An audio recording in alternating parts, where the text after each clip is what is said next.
Hello everyone, this is अनुपम गंभीर and you are watching Anupam English classes.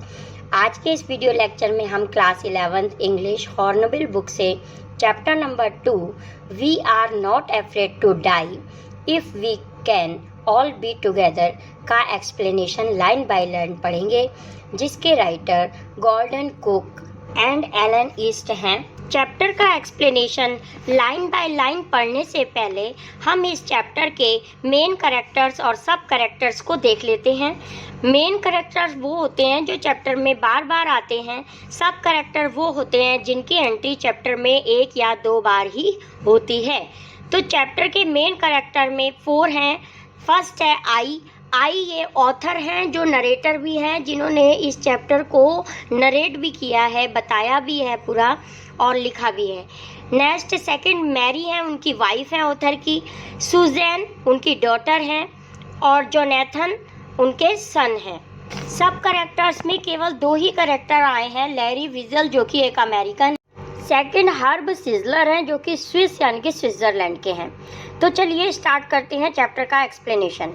In July 1976, my wife Mary, son Jonathan 6 जो कि 6 years के हैं, daughter Susan जो 7 years की हैं, and I set sail from the Plymouth, England।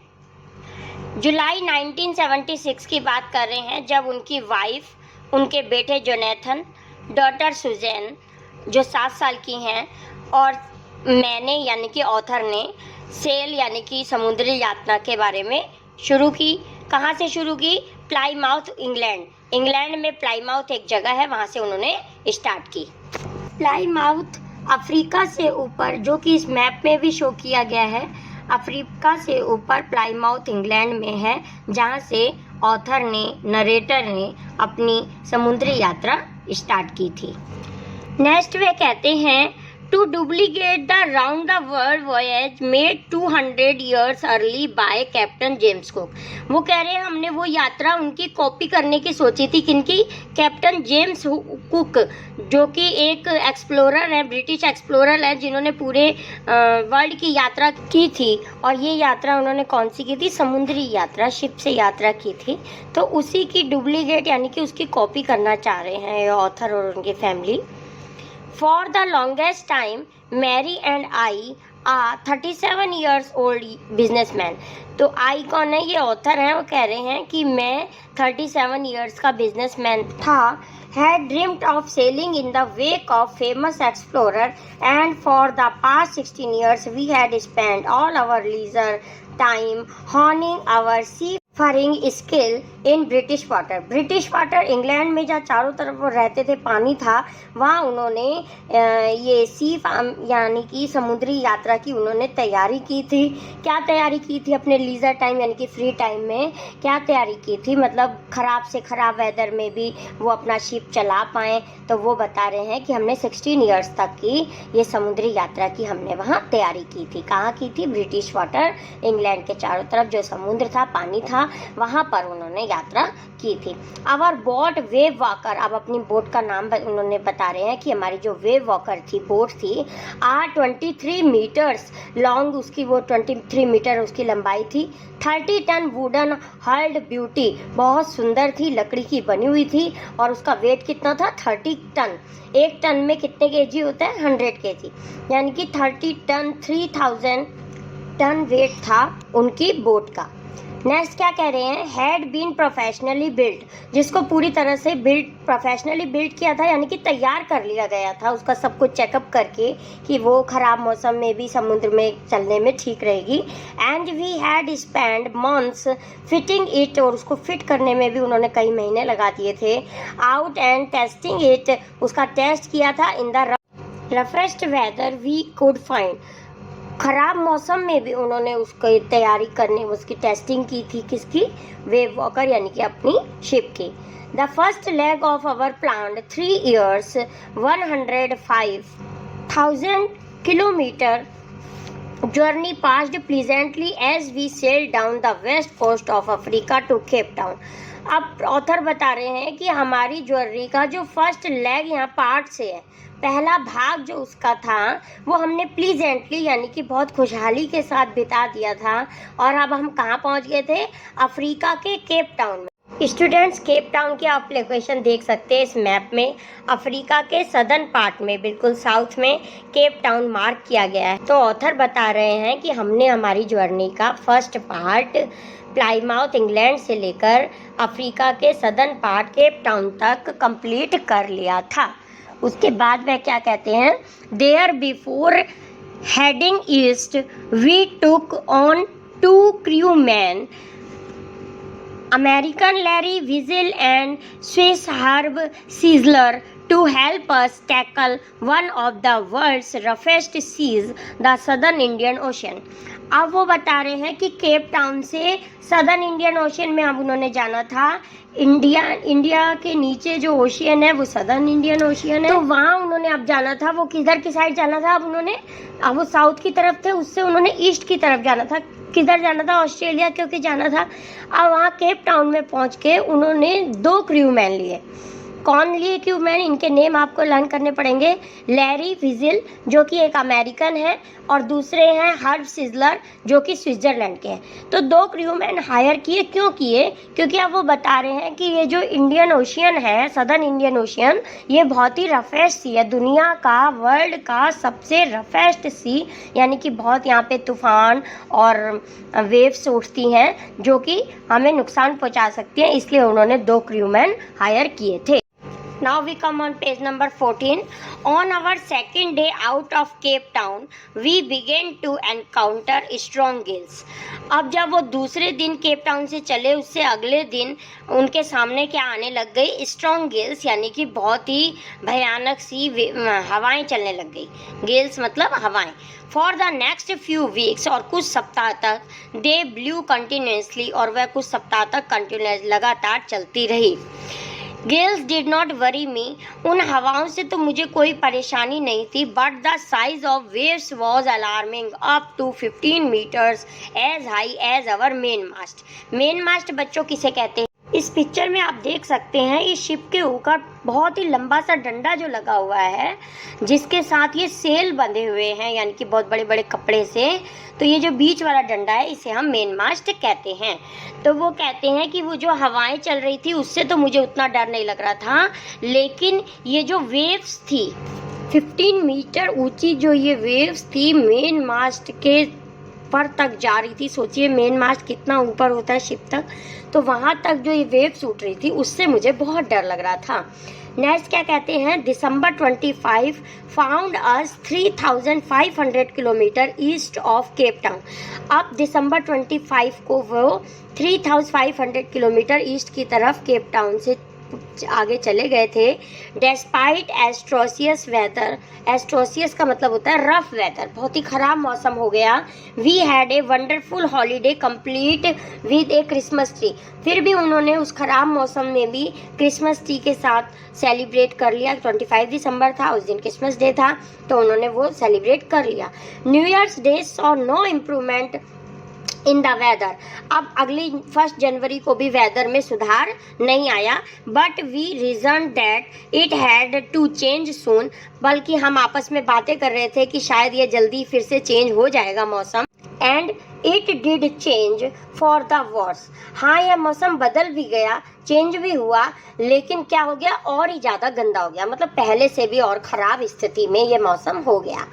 Eight dawn on January 2, dawn का मतलब होता है उषा काल, मॉर्निंग समय, और जब जनवरी 2 सुबह का समय हुआ, द वेव्स वर गिगनेटिक, जो वेव्स थी वो और ही भयानक हो गई।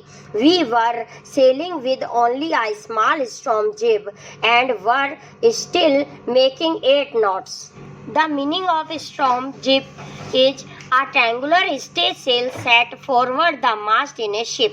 जो शिप में एक ट्रायंगुलर कपड़ा लगा रहता है उसे जिप कहते हैं। अब ऑथर आगे कहते हैं कि हम एक छोटे से जिप के सहारे 8 नॉट्स, यहाँ नॉट की मीनिंग है यूनिट ऑफ स्पीड है। जैसे कि हम चलते हैं तो हम किलोमीटर के हिसाब से तय करते हैं डिस्टेंस को, तो ये वो बता रहे हैं जो शिप्स की डिस्टेंस थी हम वो 8 नॉट के हिसाब पर आर के हिसाब से उसको तय कर रहे थे और आगे बढ़ रहे थे। As the ship rose to the top of each wave, जैसे ही हर एक लहर ऊंची उठती थी तो हमारा शिप भी उसके साथ ऊपर को हो जाता था। We could see endless enormous seas rolling down towards us, और एनॉर्मस की मीनिंग है अ वेरी लार्ज साइज, तो बहुत ही बड़े साइज की वेव्स हमारी तरफ आगे बढ़ रही थी। And the screaming of the wind and spray was painful of the year, जो स्प्रे का मतलब छींटे, जो ये वेव की छींटें थी वो हमारी कानों में पेनफुल एक दर्द की तरह चुभ रही थी, मतलब उनकी आवाज़ें इतनी तेज़ थी कि उनके कानों में भी दर्द हो रहा था वेव की वजह से। To slow the boat down we dropped the storm jib and laced a heavy mooring rope in a loop across the stern. अब ऑथर कह रहे हैं कि हमने बोट में बंधे हुए वो जो जिप थी उसको थोड़ा सा डाउन कर दिया, नीचे की तरफ कर दिया, और लेस्ड यानी कि उसको बांध दिया, मूरिंग एक रस्सी से लंगर डालकर, लूप मतलब उसको गोल गोल करके, सैटर्न मतलब शिप के पिछले भाग को, तो पिछले भाग को उन्होंने लंगर डाल के बांध दिया जिससे कि थोड़ा सा बैलेंस में रहे शिप और पलटे ना। Then we double lashed everything, अब उन्होंने जो भी चीज़ें बांधी थी उसको फिर डबल डबल करके बांध दिया। Went through our life raft drill attached life nest, donned oil skin and life jacket and waited. The meaning of raft drill is समुद्र में एक आपात स्थिति में उपयोग किए जाने वाले जो जीवन बेड़े होते हैं, जो भी सामान होता है, लाइफ जैकेट वगैरह, डॉन्ड उन्होंने पहन ली, वॉर यानी कि पहन लिया उनको। ऑयल स्किन की मीनिंग है heavy cotton cloth water proofed with oil, water proof jacket भी उन्होंने पहन ली, और वो किसका इंतजार करने लगे, अब वेट करने लगे, किसका, नेक्स्ट वेव का, अगली वेव से लड़ने के लिए उन्होंने तैयारी कर ली। The first indication of my impending disaster came at about 6 PM। अब उनका जो इंडिकेशन की मीनिंग है अ साइन ऑफ इंफॉर्मेशन यानी कि संकेत देना, the meaning of impending is निकटवर्ती, हमारे पास आ रही थी। तो ऑथर कह रहे हैं कि हमें संकेत मिल चुका था अगली आपदा का, डिजास्टर आपदा का।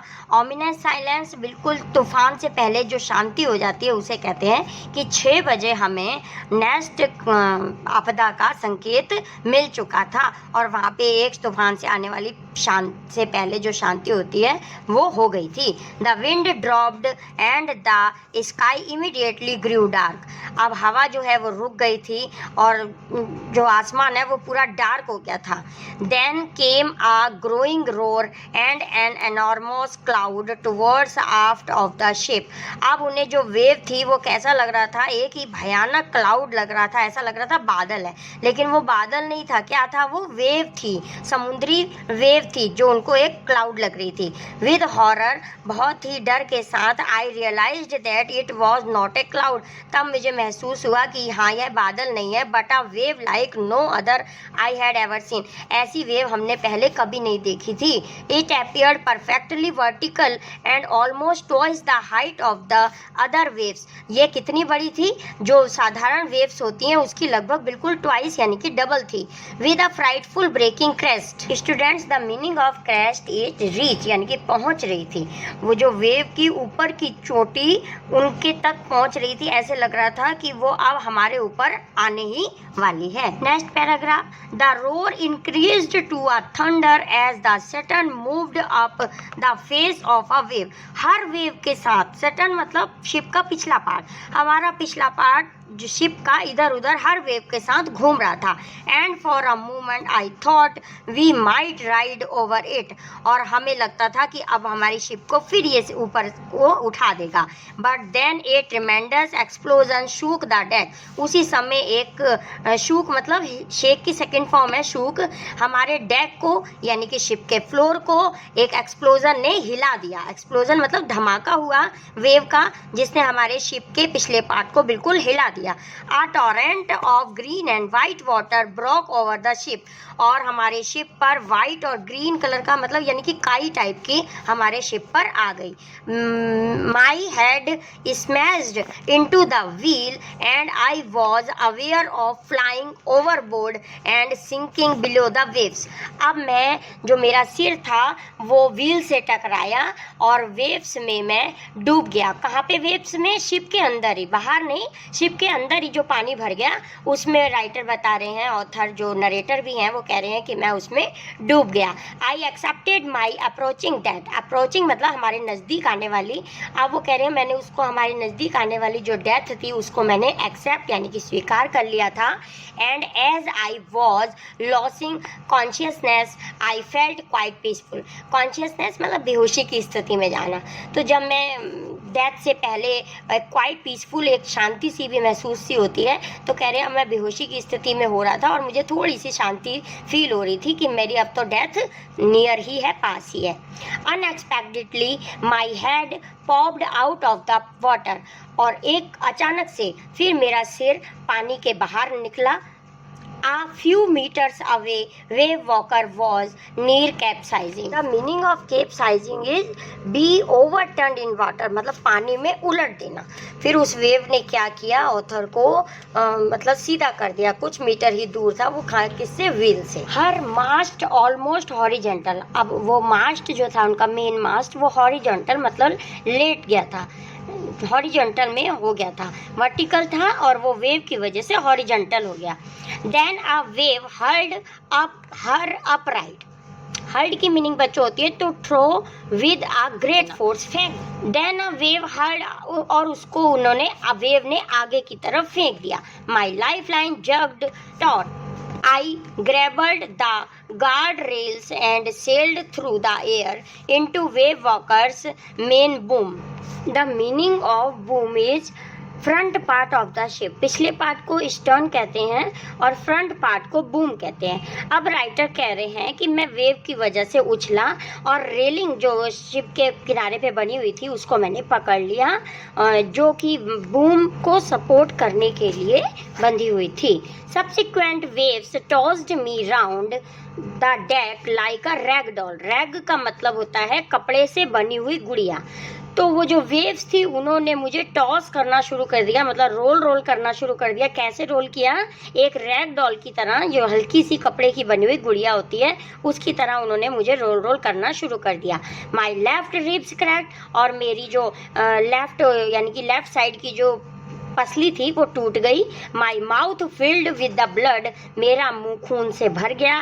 एंड ब्रोकन टीथ, और मेरे सारे दांत टूट गए। Somehow I found the wheel, कैसे भी करके मैंने व्हील को पकड़ लिया। Lined up the Saturn for the next wave and hung on, और मैं उसके लटका रहा जिससे कि अगली वेव से हमारा जो शिप है वो ना पलटे। वाटर वाटर एवरीवेयर, चारों तरफ पानी ही पानी था। आई could feel that the ship had water below, but I dared not abandon the wheel to investigate. The meaning of dare is courage to do something, किसी चीज़ को करने का साहस रखना। The meaning of abandon is support or look after someone. Investigate की meaning है inquiry।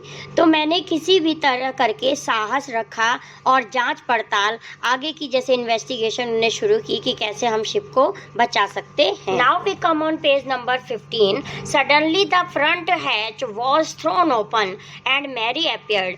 अचानक से अगला दरवाजा, जो शिप का फ्रंट डोर था, हैच मीन्स डोर यानी कि दरवाजा, खुला और मुझे मैरी यानी कि जो उनकी वाइफ थी वो दिखाई दी। वी आर सिंकिंग, हम सब डूब रहे हैं। शी स्क्रीम्ड, वह चिल्लाई। The decks are smashed, we are full of water. The meaning of screamed is climb, वह ऊपर की तरफ चढ़ी। स्मैश्ड की मीनिंग होती है शैटर्ड और वायलेंटली ब्रोकन, मतलब जो उनका शिप था वो पूरी तरह से ब्रोकन, टूटा फूटा सा हो गया था। तो जो उनकी वाइफ है वो ऊपर को चढ़ी और we are full of water, हम पूरा पानी से भर चुके थे। Take the wheel, I shouted as a, wheel पकड़ो, मैं चिल्लाया। और हैच जो इमरजेंसी डोर होता है वहाँ से मैं बाहर को निकल गया। Larry and her were pumping like a madman, पागलों की तरह जो लैरी और हार्व कौन थे, जो क्रू मैन उन्होंने केप टाउन से हायर किए थे, वो पागलों की तरह पंपिंग यानी कि पंप से पानी बाहर निकाल रहे थे।